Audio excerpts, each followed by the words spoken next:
Hello from Wisconsin. I'm still alive.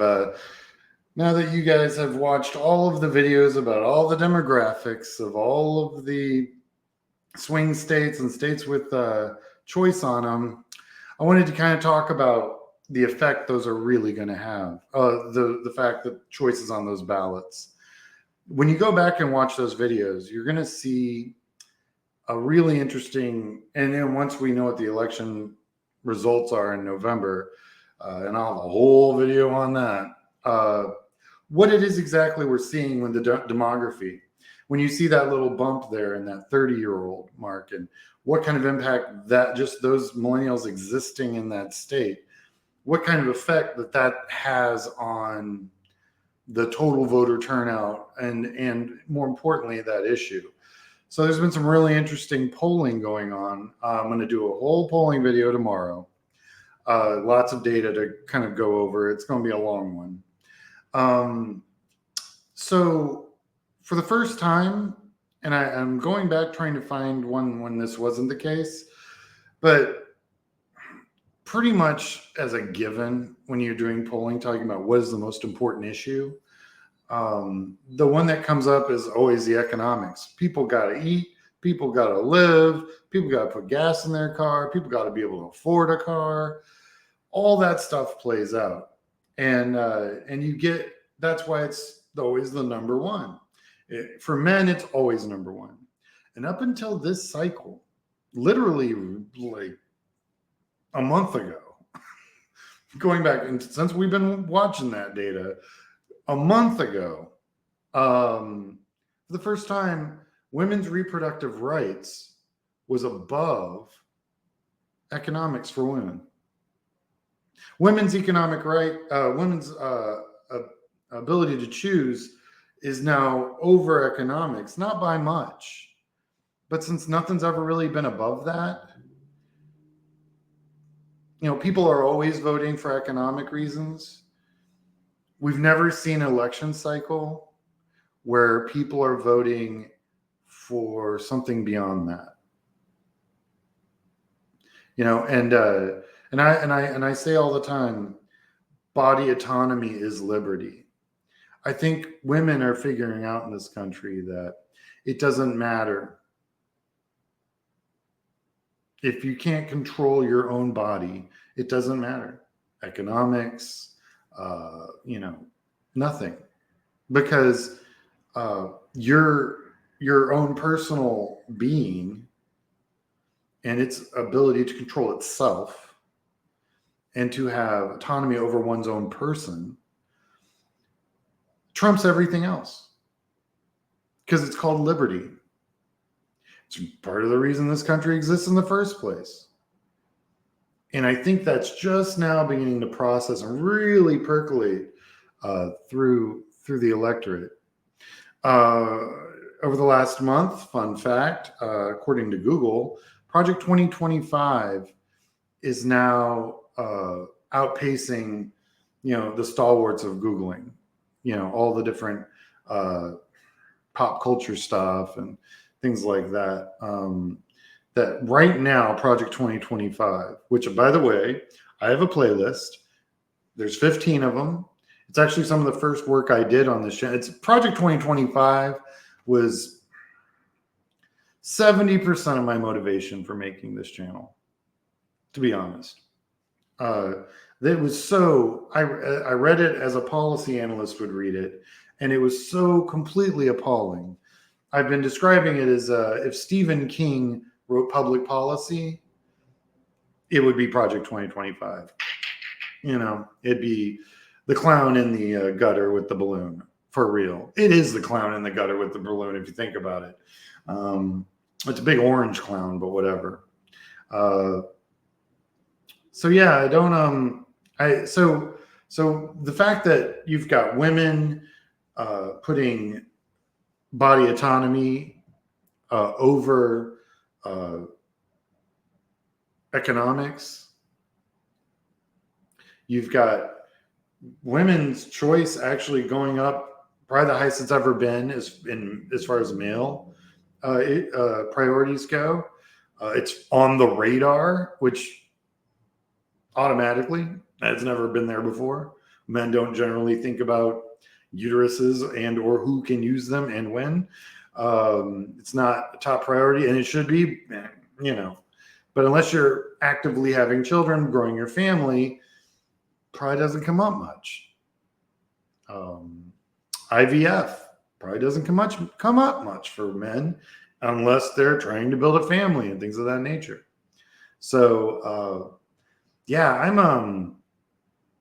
I'm feeling good about what we're seeing and how all this is starting to play out. There's a lot of polling out there.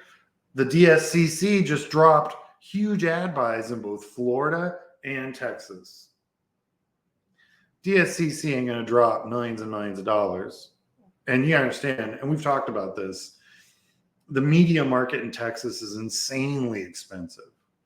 Like, you could do 5 times the amount of media in Wisconsin as you could do in Texas, just because the media markets are, you're sending a commercial, the value of a commercial going out to $500,000 in a city versus a commercial going out to $4 million is a big difference.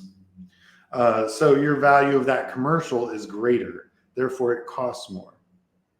So the fact that the DSCC has decided, and I think ad buys are okay. Ad buys get in high density residential or gated communities. Ad buys definitely, I don't poop on them as hard as I poop on mail, for example. Now I'll refer everyone back to the Brookings Institute when they looked at 2,000 campaigns and came up with mail being statistically irrelevant for any campaign. Yet canvassing had an ROI under $10. I mean, if they did the ROI on mail, it's going to be like 135. So that's why it's statistically irrelevant. But I know for a fact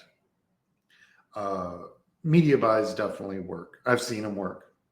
Like, I've seen them work against field programs simply because field programs can't get into high rises. Field programs can't get into gated communities.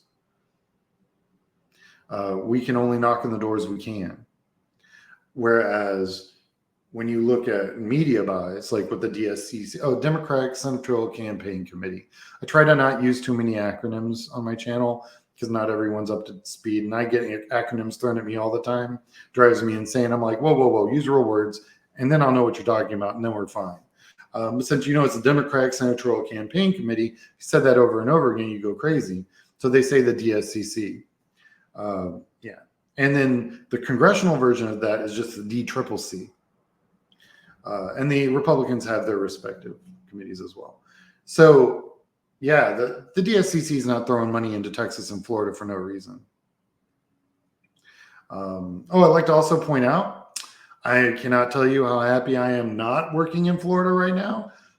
I looked at the NOAA data a year ago when my firm was looking for places to go work. And I was like, please. NOAA's saying it's going to be the most active hurricane season. Like, my troop was an Ian back in 22.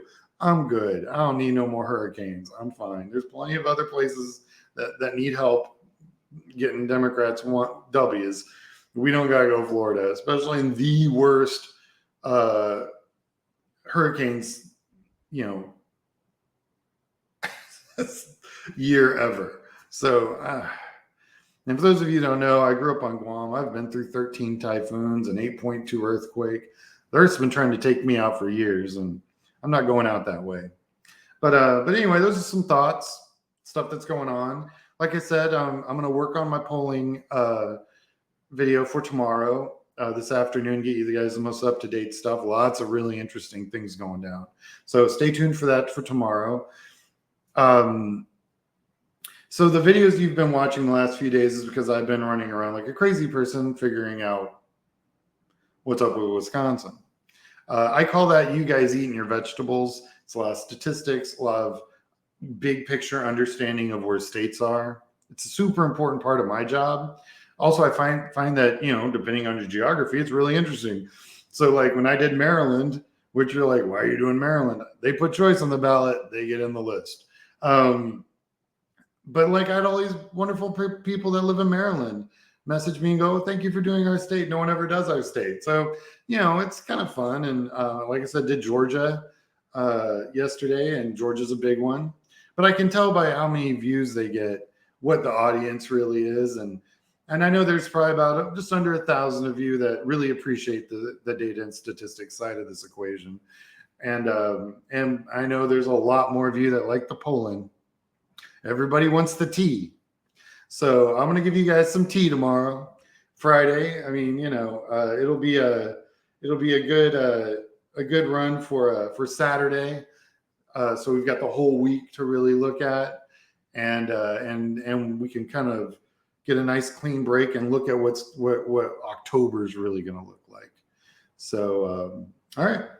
Thank you for coming to CLSB Politics. Remember, the link for the PayPal is on the page. If you want to support the work I do in this channel, by all means, we could sure use it. Travel is expensive. You got to check your voter registration status. Make sure you're registered to vote. Technically, early mail-in ballots are going in right now. As of the 20th, it's game on. Pennsylvania, right? We talked about that. So that's huge. So go do that. I didn't do my slides. Thought I'd give you guys a break from that for this show. And just make sure you get out there and check your voter status. Register to vote. I am in Wisconsin. They have same-day voter registration here. I am going to talk about that on a show all of its own, because I think it's not anything I've ever really had to do any thought or machinations or metrics about. So that's a show that's coming up. It is nuts. I love crazy, and I love new crazy, because after 25 years, seeing something new, very exciting. So that's kind of what you got to look forward to. Do all the stuff you got to do. Get registered to vote. Make sure you know when early voting is. Just go vote, and let's get this election done. All right. Hope everyone stays safe. Those of you guys in Florida and along the East Coast, stay safe. That's a Cat 4. Like I said, I've been through 13 typhoons. I know. So everyone be safe, and I'll talk to you guys tomorrow. CLSB Politics, Sean Briscoe speaking, out.